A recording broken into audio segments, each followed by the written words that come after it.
Assalamualaikum warahmatullahi wabarakatuh. Kami dari kelompok B07 matkul rekayasa perangkat lunak akan menjelaskan tentang sistem informasi penjualan coffee shop. Pertama, perkenalan anggota. Silahkan. Saya Ahmad Calvin. Saya Johan Hendry. Saya Indra Gus Kuncoro. Dan saya sendiri Riza Kapani. Kita lanjut saja. Pertama, tentang aliran proses atau kerangka kerja yang akan dijelaskan oleh Saudara Johan Hendry. Silahkan. Aliran proses atau kerangka kerja. Di kelompok ini kami memilih aliran linear. Aliran linear ini merupakan langkah-langkah atau tahapan yang akan dilakukan dalam penyelesaian masalah yang akan dibahas atau serangkaian ide-ide yang disusun secara sistematis, logis, dan terstruktur. Kelebihan dari linear yaitu 1. Mudah digunakan, 2. Cocok digunakan untuk para pemula, 3. Cocok digunakan untuk membuat produk software yang sudah jelas kebutuhannya di awal. Lalu ini adalah step by step-nya. Yang pertama itu kita mengidentifikasi masalah. Lalu setelah itu mempelajari literatur. Setelah itu pengumpulan data. Setelah itu analisis perancangan sistem. Setelah itu uji coba dan implementasi sistem. Lalu yang terakhir adalah membuat laporan. Saya akan menjelaskan metode yang digunakan. Model sekuensial linear sering disebut model air terjun, merupakan paradigma rekayasa perangkat lunak yang paling tua dan paling banyak dipakai. Model ini mengusulkan sebuah pendekatan perkembangan perangkat lunak yang sistematik dan sekuensial. Inti dari metode waterfall adalah pengerjaan dari suatu sistem dilakukan secara berurutan atau secara linear. Jadi, jika langkah 1 belum dikerjakan, maka tidak akan bisa melakukan pengerjaan langkah 2, 3, dan seterusnya. Kelebihan dari metode waterfall ini adalah 1. Kualitas dari sistem yang dihasilkan akan baik. 2. Dokumen pengembangan sistem sangat terorganisir karena setiap fase harus terselesaikan dengan lengkap sebelum melangkah ke fase berikutnya. Dan yang terakhir, mudah diaplikasikan.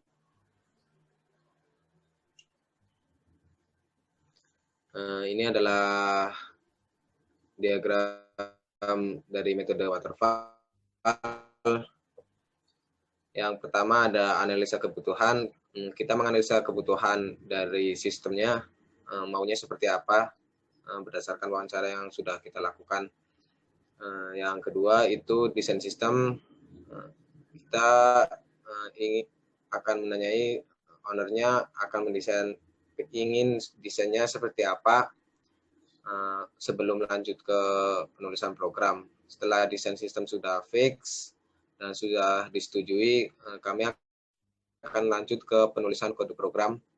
Setelah program sudah jadi, sebelum layak dipakai, kita melakukan testing terlebih dahulu berapa hari.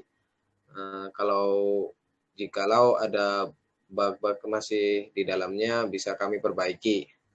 Dan kalau sudah selesai dan siap digunakan, tinggal pemeliharaan sistem saja.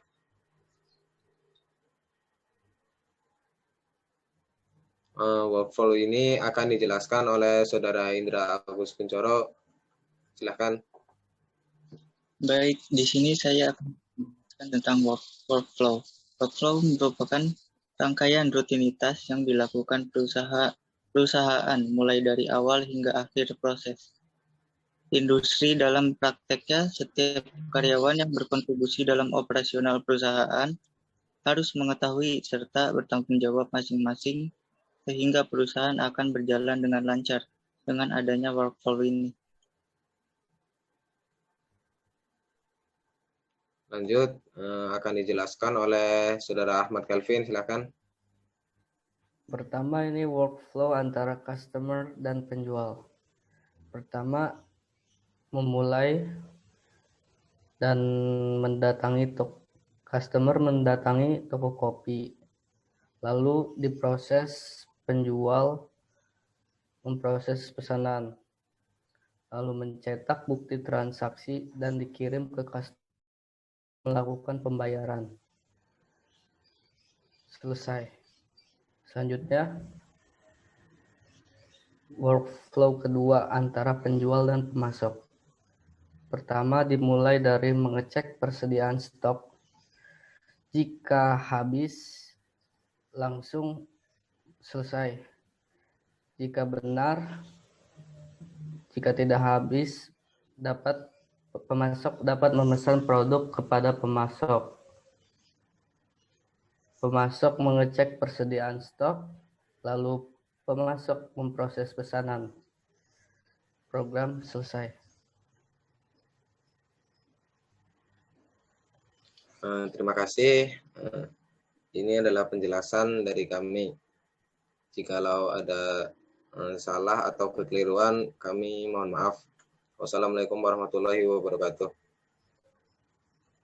Lalu setelah ini kami akan menampilkan video wawancara perwakilan dari kelompok kami kepada owner coffee shop. Silakan ditonton. Terima kasih. Perkenalkan Pak, saya Riza Kafani dari Universitas Pancasila, ingin wawancarai terkait sistem informasi dari kopi TKP ini. Oke, iya. Saya langsung mulai aja ya Pak. Boleh ya, silakan. Pertanyaan pertama, sejak kapan kopi TKP ini dibangun?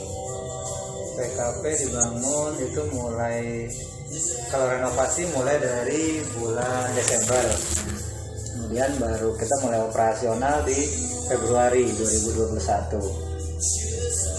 Jadi memang baru 3 bulan kita mulai operasionalnya. Baik.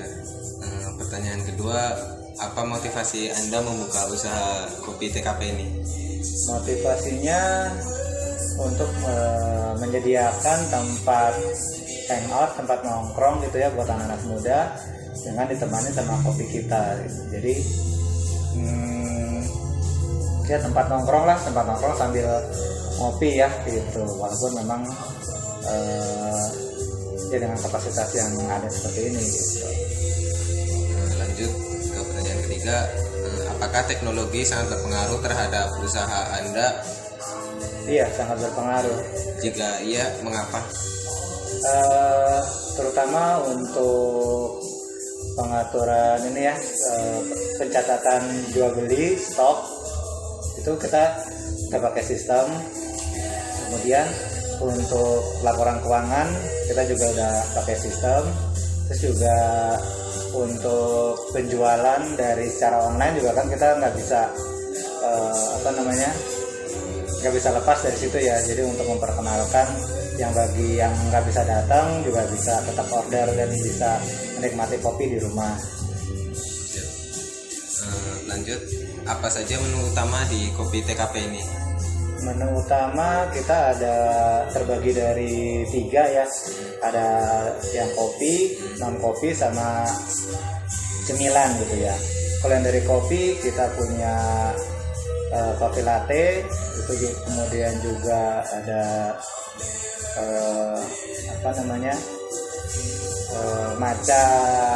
matcha latte gitu kan.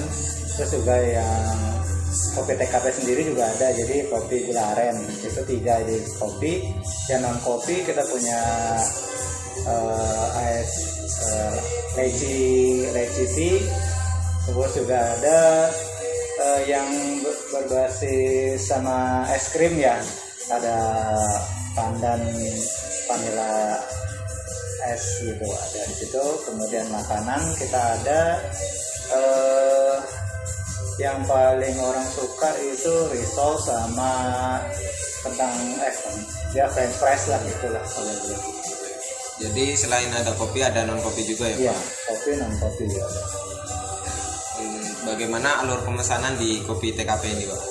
Alur pemesanan itu customer datang langsung ke bagian kasir order, kemudian nanti customer langsung bayar. Setelah bayar dia akan cari tempat, dia duduk, nanti barista akan menyiapkan makanan pesanannya, minuman ataupun makanannya, nanti barista akan mengantarkan makanan dan minumannya. Berapa total karyawan di kopi TKP ini? Karyawan 3 orang. Apakah ada kendala pada sistem pembayarannya? Pernah ada kendala? Kalau kendala sistem pembayaran, kita sudah ganti sistem pertama kali.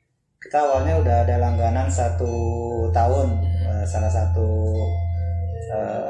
sistem pembayaran ya. Kita pakai cuma nggak nyampe seminggu, udah kita cut, kita ganti sama sistem yang baru. Nah udah setelah itu lancar. Lanjut ke apa saja keluh kesah dalam menjalankan usaha kopi TKP ini, Pak? Keluh kesahnya yang pertama kita misbar ya, gerimis bubar. Jadi kalau kan banyak kan yang di depan di tengah itu kan yang datang itu kebanyakan yang suka nongkrong dan ngerokok gitu ya. Terus juga kan senang berada di luar ruangan ya, di udara bebas gitu. Yang pertama, tapi nggak terlalu masalah sih, begitu hujan kan bisa masuk ke dalam rumah. Terus yang kedua sih memang lokasi tempat kita, tempat parkirnya memang sedikit ya, jadi yang bisa itu hanya motor. Tapi kalau yang misalnya bawa mobil bisa parkir di KFC, memang jaraknya agak jauh. Itu juga tempatnya agak menyempil gitu, jadi mungkin tidak terlalu outstanding sama terlihat sama orang-orang gitu. Belum banyak yang tahu ya, Pak? Belum banyak yang tahu, kita lagi tahap perkenalan lah. Apa saja yang unik dari kopi TKP ini sehingga berbeda dari coffee shop yang lain? Yang pertama sesuai dengan nama kita ya, kita kopi tempat kamu pulang. Jadi kita tuh menawarkan yang kopi shop, atau kita sih nyebutnya kedai kopi yang homey gitu. Jadi orang duduk kemudian minum kopi itu serasa di rumah sendiri gitu. Jadi bercengkrama di sini bawa sama teman-teman kayak di rumah sendiri. Terus mau kerja juga, misalnya kerja yang di sebelah sana juga kayak di rumah sendiri aja gitu. Jadi kan nyaman, jadi tingkat kenyamanan itu yang kita utamakan. Terus ditambah juga kopi kita juga kan faktor utama. Jadi blend gabungan dari dua itulah yang potensi utama kita di sini gitu. Lanjut, kalau soal pemasokan ini Bapak dapat dari kopi ini dari mana aja? Kita saat ini ada 2 pemasok utama sih. Jadi dari 2 itu yang kita kita pakai untuk house blend kita. Terus ada juga yang untuk beberapa yang varian yang manualan. Tapi yang untuk manual brew itu kita bebas aja sih, yang V60 sama Vietnam model gitu. Kita bisa ambil dari yang macam-macam sih, tergantung pada saat kita nyoba. Oh ini kayaknya enak nih, kita masuk gitu. Enggak dari satu supplier atau 2 supplier aja sih. Tapi yang utama sih 2 supplier kita yang pakai. Gitu. Baik Pak, pertanyaan sudah Bapak jawab semua. Terima kasih banyak telah membantu dalam sistem informasi yang akan kami buat. Oke. Terima kasih ya Pak. Terima kasih.